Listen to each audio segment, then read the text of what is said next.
कारण अन्नदानाचं महत्व काय ऐका, हे अन्नदान कुणाला होत आहे? आपण कीर्तनामध्ये येऊन बसतो याचाच अर्थ आपण काय होतो, आपण नामधारक झालेलो आहोत. भगवंताचं नाम आपण घेतो. कीर्तनकार जेव्हा म्हणतो विठ्ठल विठ्ठल म्हणताना टाळी वाजवा, विठोबा रखुमाई म्हणताना टाळी वाजवा, तेव्हा ती टाळी वाजवत असताना मुखातून जेव्हा आपल्या नाम येतं आपण काय होऊन जातो, नामधारक होऊन जातो. आणि नामधारकाला अन्नदानाचं काय पुण्य आहे तुम्ही एकनाथ महाराजांना विचारा. एक सुंदर अभंग आहे. गावंढे सहस्त्र ब्राह्मण तृप्त केली या भोजन, पुण्यक्षेत्रीचा एक जाण पाहता सुकृत तिटुकेची जोडे. नाथ महाराजांनी सांगितलं खेड्यातले 1000 ब्राह्मण जेव घातले. माझ्याकडे लक्ष द्या, महत्वाचा विषय सांगतोय. खेड्यातले 1000 ब्राह्मण जेव घातल्यानंतर जे पुण्य प्राप्त होतं ते तीर्थक्षेत्रातल्या एका ब्राह्मणाला जेव घातल्याचं पुण्य एवढं बरोबरीनं आहे.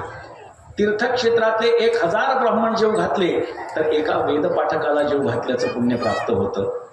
1000 वेदपाठक जेव घातल्यानंतर जे पुण्य प्राप्त होतं ते एका पंडिताला जेव घातल्यानंतर प्राप्त होतं. 1000 पंडित जेव घातल्यानंतर जे पुण्य प्राप्त होतं ते एका संन्याशाला जेव घातल्यानंतर प्राप्त होतं. 1000 संन्याशी जेव घातल्यानंतर जे पुण्य प्राप्त होतं ते एका परमहंसाला जेव घातल्याच्या पुण्य एवढं आहे.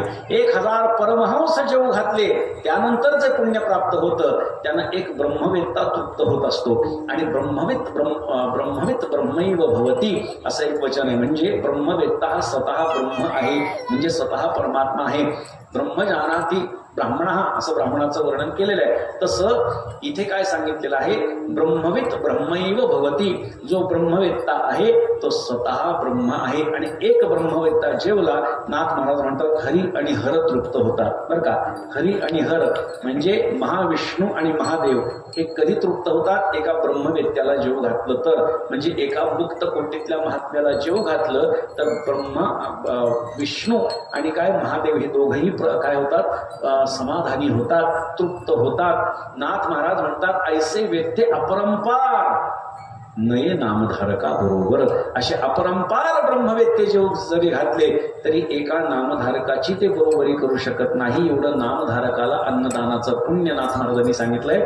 म्हणून अन्नदान करणारे जे कोणी आहेत हे निश्चितच मला याची खात्री आहे की यामुळे आपल्याला महत्पुण्य प्राप्त होणार आहे. एका नामधारकाला आपल्या वाट्याच्या एका नामधारकाला जीव घातलं तर एवढे ब्रह्मवेत्ते, एवढे परमहंस, एवढे संन्याशी, एवढे पंडित, एवढे वेदपाठक, एवढे तीर्थक्षेत्रातले ब्राह्मण आणि एवढे खेड्यातले ब्राह्मण एवढे जेव घातल्याचं पुण्य कधी प्राप्त होतं?